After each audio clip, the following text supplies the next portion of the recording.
Hello दोस्तों, कैसे आप सब। आशा करता हूं कि आप सब अच्छे होंगे और आपकी तैयारी भी अच्छी चल रही होगी। तो दोस्तों, आरपीएफ कांस्टेबल प्रैक्टिस सेट का ये तीसरा वीडियो है। इससे पहले हम लोगों ने 2 वीडियो को देखा है। यदि आपने नहीं देखा तो उन सारे वीडियोज़ को भी जरूर देख लें, क्योंकि वीडियोज़ में बताए गए सारे जो क्वेश्चन है वो प्रीवियस ईयर में आए हुए ही प्रश्न है। ठीक है, तो इन प्रश्नों को सॉल्व करना आपके लिए इंपॉर्टेंट बन जाता है, तो इसके लिए आप वीडियो को जरूर देखेंगे। तो आज हम लोग तीसरा वीडियो को स्टार्ट करेंगे। ठीक है, यानी कि ये सीरीज का तीसरा वीडियो है। तो चलिए अब बिना देर किए हम लोग वीडियो को स्टार्ट करते हैं।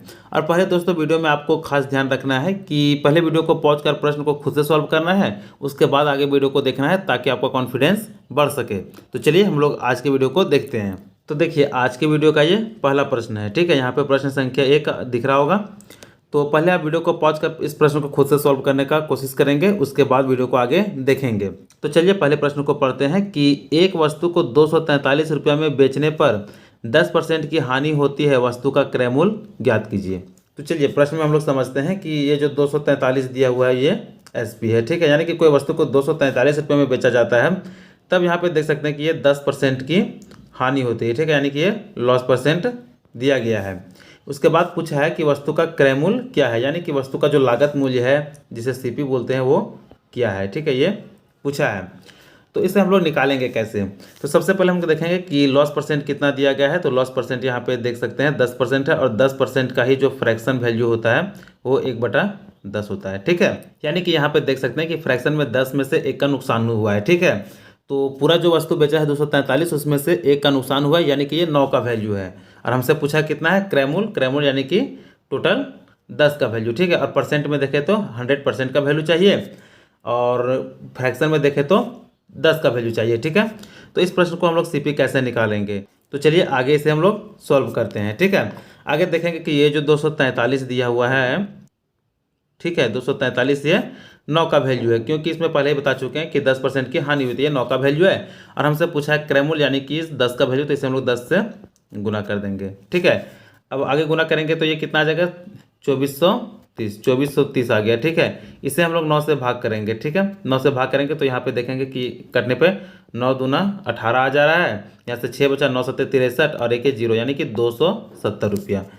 ठीक है, यानी कि वस्तु का क्रय मूल्य कितना निकल गया 270 रुपया। ठीक है, तो इस प्रश्न का जो सही आंसर है वो ऑप्शन डी 270 रुपया हो जाएगा।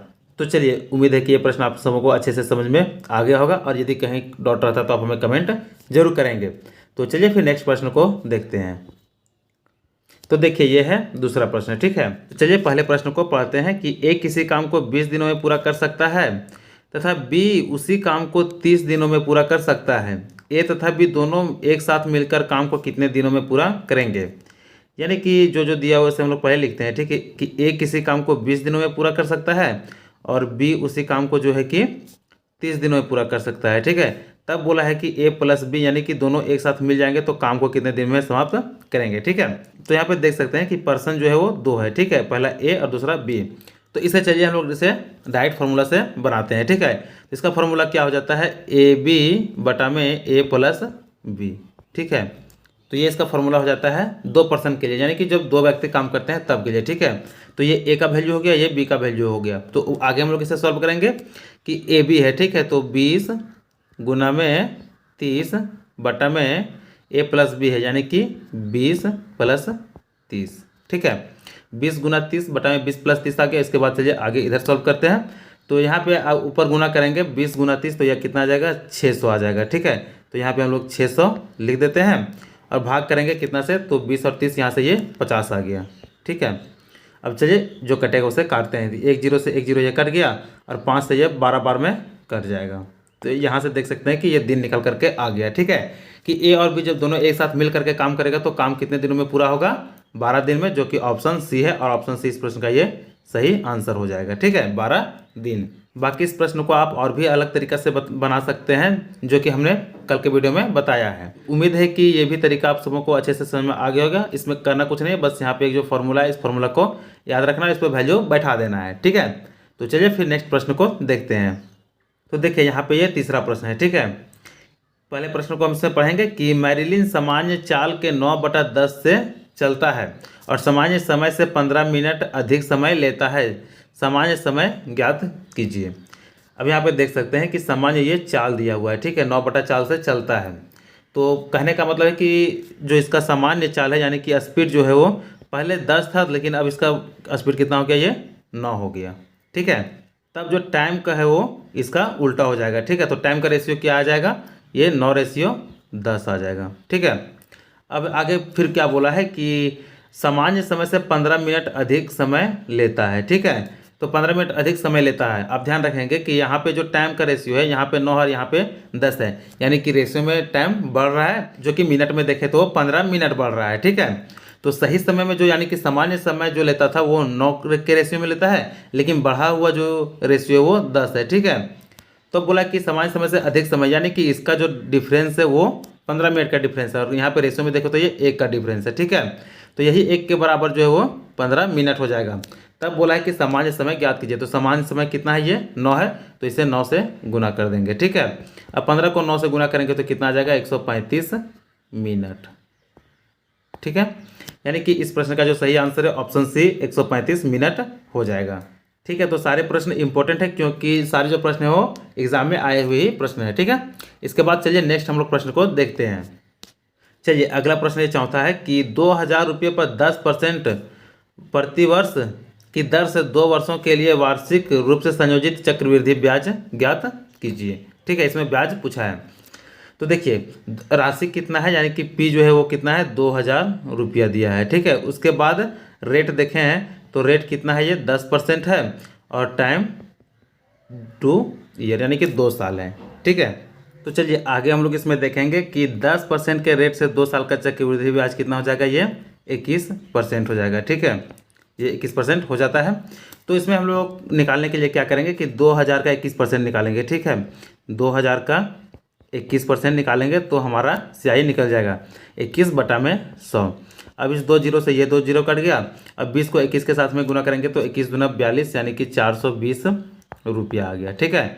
तो देख सकते हैं कि 2,000 रुपये पर 10% प्रतिवर्ष की दर से 2 साल का जो चक्रवृद्धि ब्याज है वो 420 रुपया आ जाएगा, जो कि ऑप्शन बी में है, और ऑप्शन बी इस प्रश्न का ये बिल्कुल सही आंसर है, ठीक है, 420 रुपया। तो दोस्तों आप प्रत्येक वीडियो को देखेंगे, क्योंकि सारे वीडियोज में जो है वो अलग अलग टाइप से प्रश्न बताए जाते हैं, ठीक है। तो चलिए उम्मीद है कि यह प्रश्न भी आप सबों को अच्छे से समझ में आ गया होगा। तो चलिए इसके बाद नेक्स्ट प्रश्न को देखते हैं। तो चलिए ये 5वां प्रश्न इसे हम लोग पढ़ते हैं, ठीक है, कि एक परिमेय संख्या है, यानी कि यहाँ पे खाली जगह है जो कि ऑप्शन में से भरना है। तो यहाँ पे ऑप्शन ए है √6, ऑप्शन बी 11/8, ऑप्शन सी 2/3 और ऑप्शन डी है √9, ठीक है। तो सबसे पहले आपको समझना होगा कि अपरिमेय संख्या होता क्या है, ठीक है। तो अपरिमेय संख्या ऐसा होता है जो कि रूट का संख्या है, ठीक है। रूट में कोई भी x नाम का संख्या है जिसका पूरी रूट नहीं टूटता हो, ठीक है, उसे ही हम लोग क्या कहते हैं, अपरिमेय संख्या। तो चलिए अब ऐसा ही नंबर हम लोग ढूंढेंगे कि कौन सा ऐसा नंबर है जो कि इसमें नहीं टूट रहा है पूरी, ठीक है। तो पहले हम लोग √6 को देखते हैं। तो √6 क्या है, यहाँ पे ये √6 ये रूट में है, ठीक है।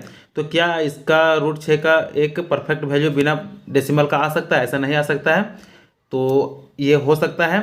उसके बाद ऑप्शन बी देखते हैं 11/8, तो ये तो परिमेय संख्या है और ये रूट में है नहीं, ठीक है, तो ये अपरिमेय संख्या नहीं होगा।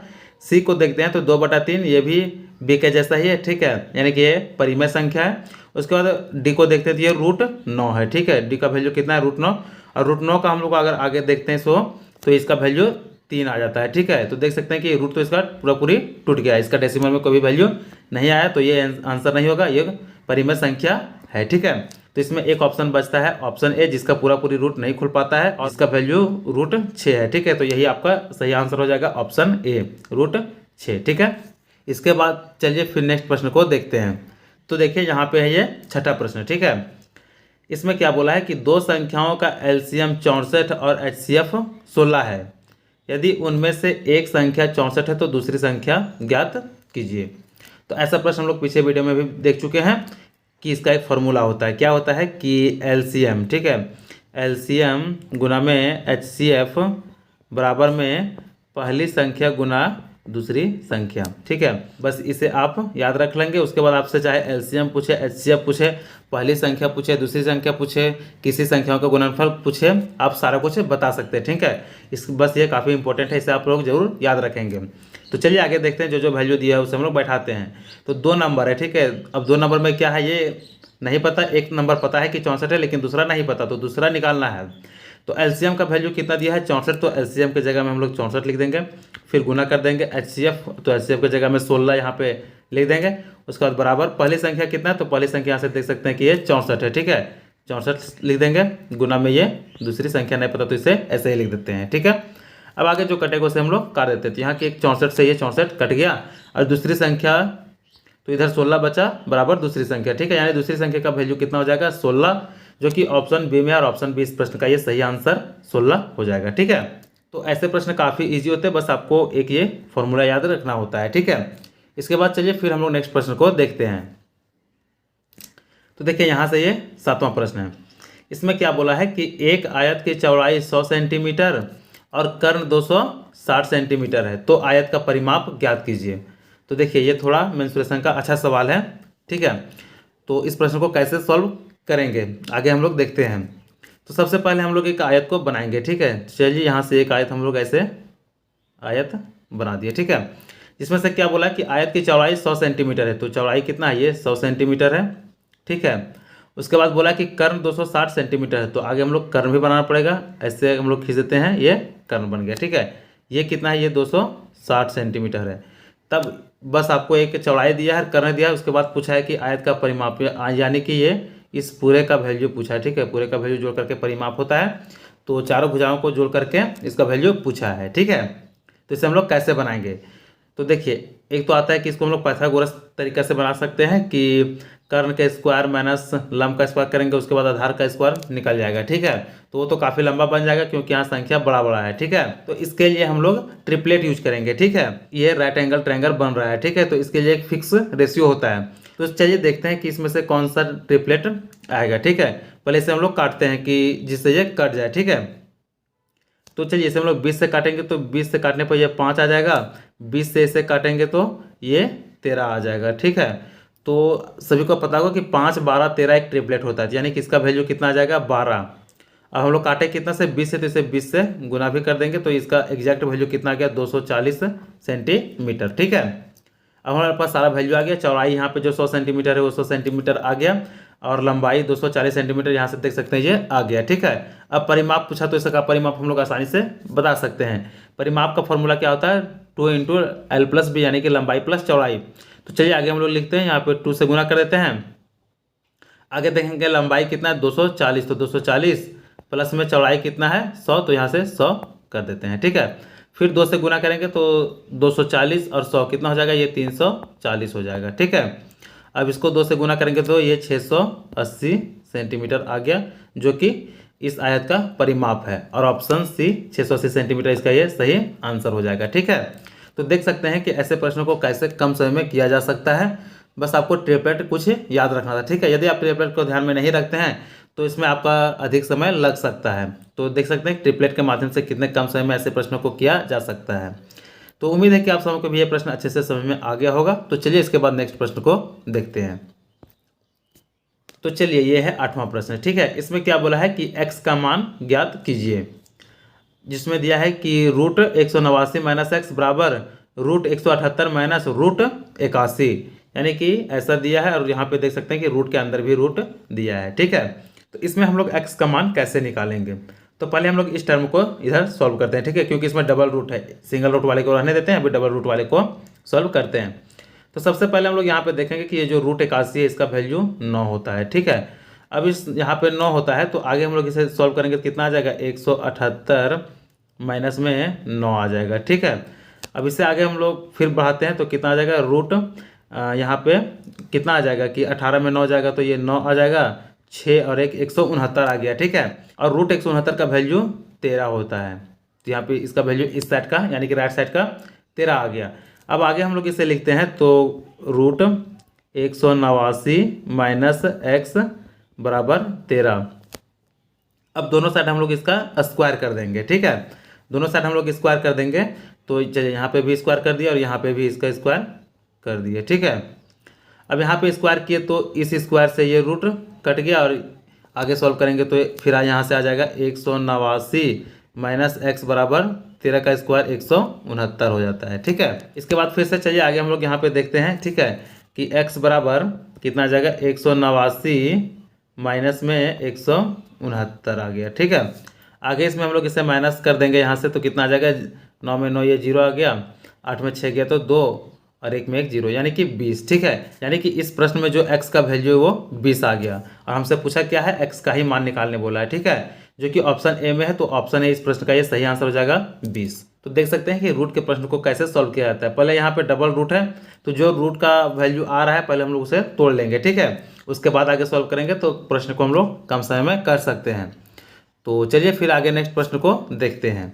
तो चलिए यहाँ पे देख सकते हैं कि 9वां प्रश्न है। इसमें क्या बोला है कि 1:5 के अनुपात को दशमलव में कैसे दर्शाया जा सकता है, जो कि ऑप्शन 0.5, 0.2, 0.02 और 0.1 दिया हुआ है। ठीक है, चलिए इस प्रश्न में सबसे पहले हम लोग समझेंगे कि 1:5 को हम लोग लिख कैसे सकते हैं। ठीक है, चूंकि हम लोग को दर्शाना दशमलव में है, तो देखिए a/b होता है। ठीक है, इसी को हम लोग a/b लिख सकते हैं। तो यहाँ पे ये फॉर्मेट है, तो चूंकि यदि हम लोग इसे ऐसे लिख सकते हैं तो क्या a/b को a/b लिख सकते हैं ना, कि नहीं लिख सकते हैं? बिल्कुल लिख सकते हैं।